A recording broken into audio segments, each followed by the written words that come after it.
Good devach, everybody. So I'll tell you, Maisa, before the war, there was one of the big Tzadikim in Poland, in Galicia, was Rabbi Charkover, the Charkover Rebbe. He was considered to be one of the Tzadikei Hadar. The Minchas Elazar, for example, the Munkach Rebbe used to say about the Charkover that if there's any Tzadik in the generation that has kavanis with every movement that he makes, it's the Charkover. So this is the mice of the Charkover. He was known for, he was a Baal Maifis. People would come to give him a kvittel, someone's sick, and the chulu, different things, and he was Paul Yeshuas. So the mice is that there was a yid that came to him with a kvittel, with a whole list of things that he needed help with, and so he presents it to the Tzadik, to the Rebbe. The Rebbe looks at it, and, the Rebbe looks at the name, makes a little bit of emotion, and says, bracha v'atzlacha, everything should be okay. But the chassid picked up on the lack of enthusiasm that the Rebbe had in the bracha.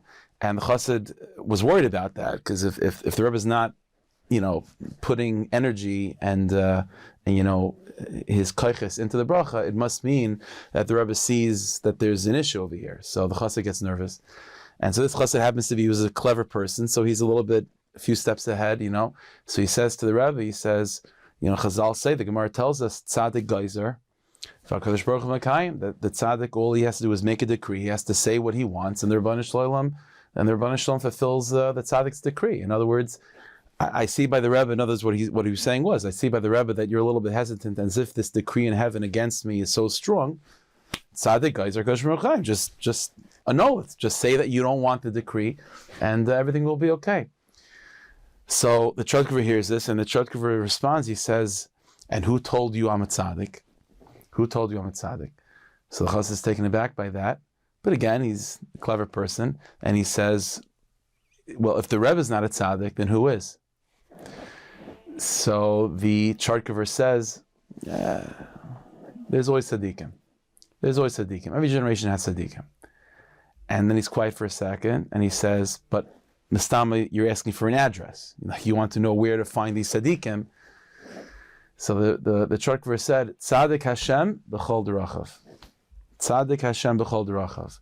The biggest tzaddik is the Rebbeinu Shalom himself. And where could you find the Rebbeinu Shalom? B'chol derachav, in all of the ways of the world, in every avenue, in every alleyway, everywhere you want is the Rebbeinu Shalom, and he is the tzaddik. The Rebbeinu Shalom is the greatest tzaddik of all." In other words, what the Charkover was picking up on this chassid from the conversation was that this chassid was maybe a little bit too relying on the brachas of the tzaddik, and maybe not putting enough energy in his own personal avodas Hashem and davening and turning to the Rebbeinu Shalom for Yeshuas. And so the tzaddik was saying to this chassid, you want to go to a tzaddik? Tzadik Hashem b'chol derachav.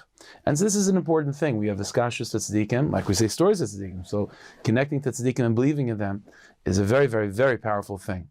But always to remember that iskashus that we have to the tzadikim is in order to deepen the iskashus that we have to the Rebbeinu Shalom. It's just to make our neshamas that much bigger, in order for us to become more connected with who we are and our ultimate source in heaven, which is the Rebbeinu Shalom himself. So Hashem should bless us. The taka we should be zeicha to turn to the tzadikim and to see the tzadik of all, which is the Rebbeinu Shalom himself, b'chol derachav, in all ways, b'chol derech achadehu, should be zeicha to experience that and to feel all the brachas that come from that. Be exalted, Tzadik, meher v'imenu, amen.